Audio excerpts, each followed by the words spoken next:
चर्चा सत्राचे अध्यक्ष आदरणीय डॉक्टर रणधीर शिंदे सर आपलं अध्यक्ष मनोगत व्यक्त करतात. मी 10-1 मिनिटांमध्ये एक समारोपाजवळ काही शब्द सांगणार आहे. प्राध्यापक दत्ता भगत यांचे नाट्यलेखन या विषयावरील आजच्या या दिवसभराच्या चर्चेमध्ये दत्ता भगत यांच्या नाटकाच्या संदर्भात डॉक्टर देगोळे, डॉक्टर दिलीप चव्हाण आणि गोनारकर सर यांनी फार महत्त्वाची मांडणी केली आणि त्यांनी खूप महत्त्वाचे मुद्दे उपस्थित झाले. या सभागृहामध्ये सकाळच्या सत्रामध्ये ज्यांनी APचे भाषण केले ते आदरणीय doctor Mahapandit madam, Datta Bhagat sir, doctor Vishwanath Magdum, Sharad Kotadia, Navare sir, Narkar sir, doctor Sharabasti, Mirajkar, Bharat Jadhav, Piremet sir, प्राचार्य पाटील, अरुण आणि गिरीश मोरे आणि सर्व परिचित मंडळी.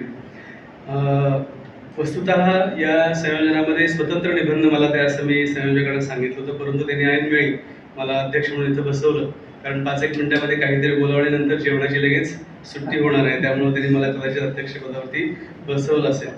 परंतु आजच्या या दुपारच्या सत्रापर्यंत दत्ता भगत यांच्या मराठी रंगभूमी आणि मराठी नाट्यक्षेत्रातल्या कामगिरीबद्दल वेगवेगळ्या दृष्टिकोनातून आणि नव्या चिकित्सेनं एका वेगळ्या पद्धतीने देखील नव्या दृष्टिकोनातून चर्चा होते आणि हे सत्र देखील नव्या संदर्भ बिंदूतून आपण त्यांच्या नाटकाकडे कसं पाहू शकतो याचा एक वस्तुपाठ आजच्या तिघांच्या भाषणामधून आला. विजय तेंडुलकरांच्या नाटकांच्या मर्यादा असतील म्हणजे त्याचा दर्शन उल्लेख केला आणि त्याचा एक बदलाच्या संदर्भामध्ये उल्लेख झाला. हिंदू कर्मकांड आणि बौद्ध कर्मकांड याच्या संबंधात देखील गोनारकर सरांनी महत्त्वाचा उल्लेख केला आणि दलित नाटकांपेक्षा एक वेगळं नाटक दत्ता भगतांनी कसं दिलं आणि मुख्यत्वे सामाजिक तणाव ते दत्ता भगत यांच्या नाटकांमध्ये कशा आणि कोणत्या पद्धतीचा आहे, कृती आणि विचार याचं संतुलन त्यांच्या नाटकामध्ये केलं आणि एक प्रकारचा आजच्या समाजातला विश्वासाचा अभाव आपल्या सार्वजनिक जीवनामधून कसा नष्ट झाला आहे आणि भाषांतराच्या निमित्तानं काही अडचणी आणि त्यातलं वेगळेपण देखील सांगितलं गेलं. मला स्वतःला दत्ता भगत यांच्या नाटकांबद्दल आणि एकांकिकांबद्दल काही गोष्टी जाणवल्या, त्याचाही तो उल्लेख करतो. दत्ता भगत यांच्या नाटकावरती फारसं लिहिलं गेलेलं नाही. मला एक छोटं माहितीपर पुस्तक त्रिभुवनांचं पाहायला मिळालं. महाराष्ट्र फाउंडेशनच्या गौरांकामध्ये श्रीनिवास पांडे यांचा एक फार चांगला वेगळा असा लेख पाहायला मिळाला आणि मकरंद साठे यांनी थोडं चर्चा त्यांच्या नाटकांच्या संबंधाने केली. या दिवसभराच्या चर्चेमध्ये दत्ता भगत यांच्या वैचारिक वाङ्मयावर आणि त्यांच्या नाट्य विचारावरती एखादा निबंध असायला पाहिजे होता, कारण त्यांची दोन्ही नाट्य संमेलनाची भाषणं दलित नाट्य संमेलनाचं असेल किंवा अखिल भारतीय मराठी नाट्य संमेलनाचं भाषण असेल तर त्याबद्दल देखील एखादा निबंध असायला पाहिजे. तर ही चर्चा का होत नाही त्याचा एक उल्लेख त्यांनी स्वतः त्यांच्या एका भाषणामध्ये केला की आपल्या भारतीय समाजामध्ये एक वर्णसिद्ध अहंकार कशा प्रकारचा अटीतटीनं माणसं जपतात त्याचं एक दृश्यरूप भगत यांच्या नाटकाच्या न पाहण्याकडे देखील झालेलं असेल. मी त्यांची नाटकं पाहिली आहेत, केवळ संहिता केंद्री काही विचार मांडणार आहेत, मुख्यत्वे सामाजिक राजकीय सत्ता संबंध, जात संबंध आणि फुले बुद्ध आंबेडकरी विचार विषयाचा आविष्कार करणारी नाटकं म्हणून त्यांची वेगळ्या अशा स्वरूपाची राजकारण आहेत. 1970 नंतरचं महाराष्ट्राचं समाजकारण, जातकारण, राजकारण आणि त्याचा प्रत्यक्ष व्यवहार आणि दत्ता भगत यांच्या नाटकातली नाट्यसृष्टी यांचे संबंध कशा प्रकारचे आहेत, महाराष्ट्रातला समता विचार कोणत्या प्रकारचा आहे, तो आंतरविरोधांचा आहे का सकारात्मक स्वरूपाचा आहे, आणि मुख्य म्हणजे दलित चळवळ आणि दलित रंगभूमी या संबंधी देखील सातत्याने त्यांच्या नाटकासंबंधी बोललं गेलं. वाटापळवाटासंबंधी खूप लिहिलं गेलं किंवा काही चर्चा झाली. अनेक विद्यापीठांमध्ये त्या अभ्यासक्रमाला देखील होतं. एक 3 पिढ्यांचं चळवळीतलं चित्रण असेल आणि त्याचे आय व्ह्यूज त्यांनी या 3 माध्यमातून मांडलेले आहेत. तत्व आणि व्यवहार जाती संबंधाचा असेल आणि जात संबंध जात व्यवहार पाहणीचा एक महत्त्वाचा दर्शन बिंदू त्यांच्या नाटकांचा आहे आणि तो मुख्य स्वरूपाचा आहे. आणि कुटुंब आणि चळवळ हे त्याचं एक महत्त्वाचं सेक्टर किंवा वेगळ्या प्रकारची गोष्ट आहे.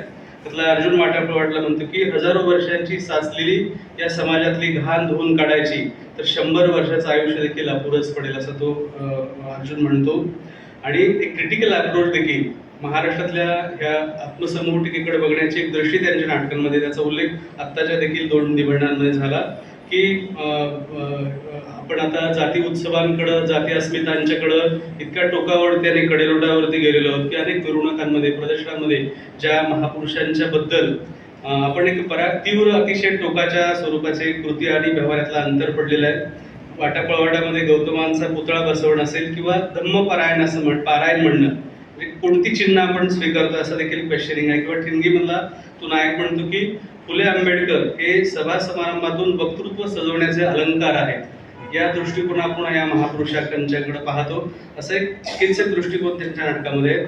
आणि त्यांच्या नाट्यतंत्रांचा, नाट्य आविष्काराचा आणि विचार विश्वाचा देखील आजपर्यंत फारसा विचार झालेला नाही. अगदी गोष्ट गोदराजाची, की ज्याचा बुद्ध नाट्य परंपरेशी, नीतिकथेशी, संस्कार कथेशी त्याचा संबंध आहे.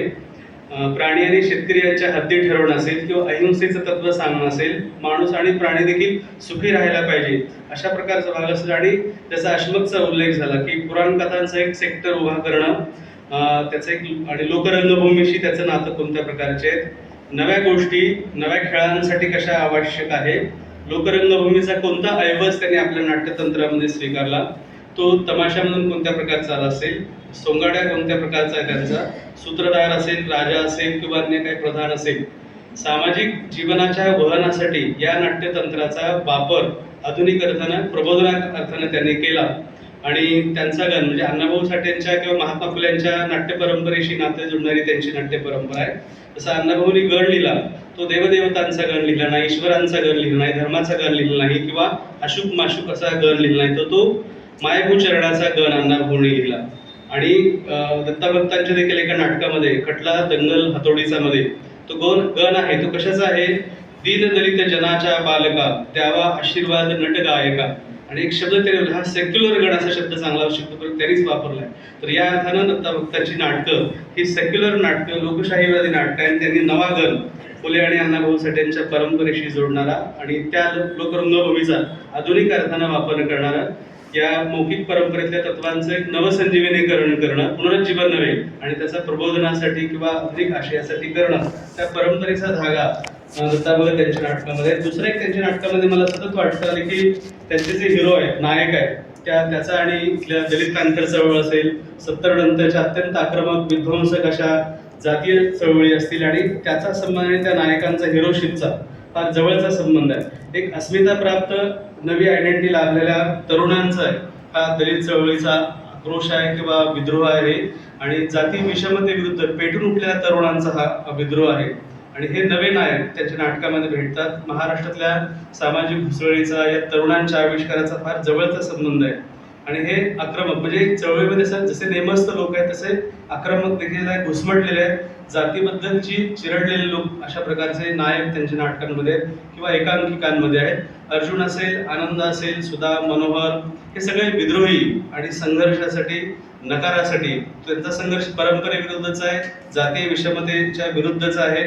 ठिणगी मधला तो नायक म्हणतो की जी प्रार्थना आहे, भारत माझा देश आहे, माझे बांधव आहे, परंतु या देशातील परंपरा संस्कृतीचा मी तिरस्कार करतो, कारण ही संस्कृती खाटकाच्या धारदार सुरडे तिचे तुकडे तुकडे करून ते पॅसिफिक महासागरात भिरकावून द्यावे, अशा प्रकारचा बंडखोर नायक त्यांच्या एकांकिकांमध्ये आणि नाटकांमध्ये आहे. किंवा तो एक प्रकारच्या मनोगताच्या स्वरूपाचा आहे, कैफियतीच्या स्वरूपाचा आहे, चीड आहे, संताप आहे, उद्रेक आहे, आणि त्यांची मनोगत आहे ती.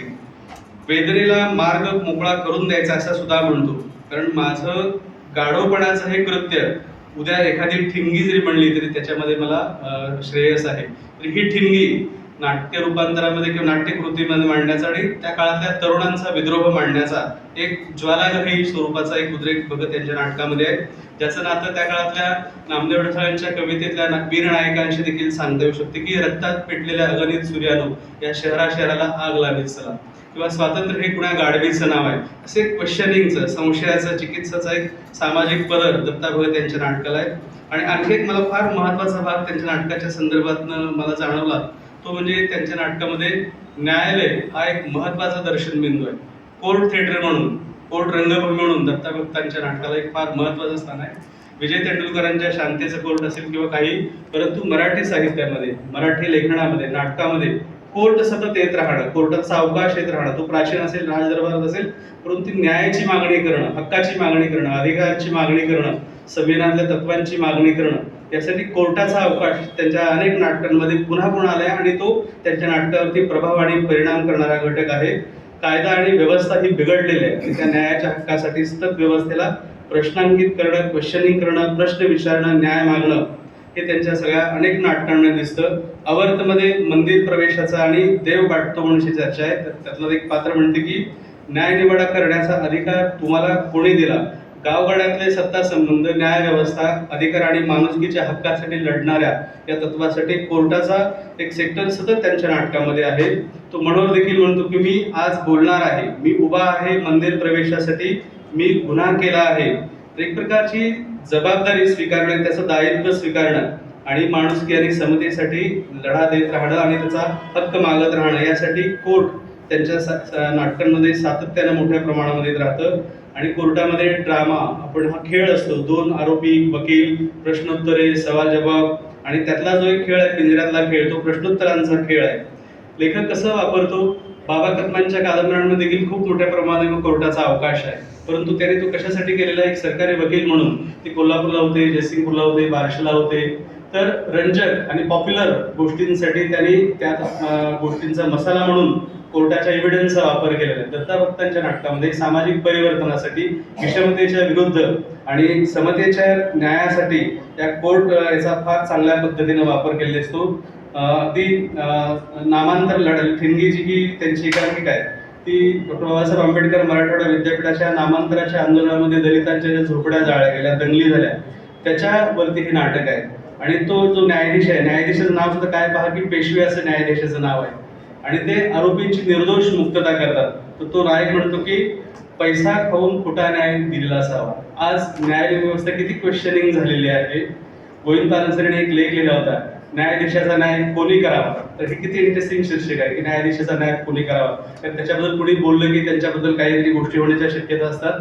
तर आजच्या संदर्भामध्ये देखील हे किती महत्वाचं, आणि हे सगळे नायक किंवा त्यातली पात्र कोर्ट या एव्हिडन्स मधून बोलत असतात. क्रिमिनल फौजदारी केस असेल किंवा आरोप असेल, तर एक कोर्ट रंगभूमी म्हणून त्याचा एक मला सामाजिक पाहणीचा, जात व्यवहाराचा आणि न्याय हक्कांच्या प्रश्नासाठी एक संदर्भ बिंदू म्हणून कोर्टाचा अवकाश त्यांच्या नाटकामध्ये खूप मोठ्या प्रमाणामध्ये आलेला दिसतो. तर त्यांचं नाट्यवाङ्मय मराठीमध्ये वैचारिक आणि सामाजिक दर्शनाचं एक महत्वाचं नाटक आहे. बुद्ध, महात्मा फुले, डॉक्टर आंबेडकरी विचार परंपरेतलं नाटक त्यांनी लिहिलं आणि ते सेक्युलर नाटक, लोकशाहीवादी नाटक आहे, संविधान मूल्य मांडणारं ते नाटक आहे. याचा मकरंदसाठी यांनी त्यांचा उल्लेख दलित नाटकातला एक बेंचमार्क म्हणून दत्ताभक्तांचा उल्लेख केला होता. परंतु एकूण मराठी आधुनिक नाटकातलं 70 नंतरचं आहे एक महत्वाचं बेंचमार्क म्हणून दत्ताभगत यांच्या नाटकाकडे पाहिलं जातं. कारण कवितेमध्ये आणि कादंबरीमध्ये खूप मोठ्या प्रमाणामध्ये आत्मगत स्वरूपाची, ऑटोबायोग्राफिकल स्वरूपाची सामाजिक कथनं मोठी आली. परंतु नाटकामध्ये जसं अण्णाभाऊ साठे, प्रेमानंद गजवे असतील, भिशी शिंदे असतील किंवा संजय पवार ते मिरजकरांच्यापर्यंत एक मोठी अशा प्रकारची नाट्य परंपरा आहे. तर या आधुनिक प्रबोधनात्मक आणि जातसंबंधाचा इतका डिबेट असणारं मराठीतलं एकमेव नाटक दत्ताभगत यांनी लिहिले. आणि त्यांच्या नाट्य वाङ्मयाकडं पुन्हा एकदा नव्या दृष्टिकोनातून तरुणांनी पाहावं. महाराष्ट्र कसा जातीग्रस्त झालेला आहे किंवा जाती व्यवहाराच्या दृष्टीने तो किती विषमध्ये आजही आहे. तर त्याच्या काही चिकित्सका खुणा त्यांच्या संबंध नाटकामध्ये आणि एकांकिकांमध्ये दिसतात. तर या निमित्तानं त्यांच्या नाटकाबद्दल मला काही सांगता आलं आणि भूक लागून देखील तुम्ही एवढे वेळ बसलात, त्याबद्दल तुमचे मी आभार मानतो. धन्यवाद सर.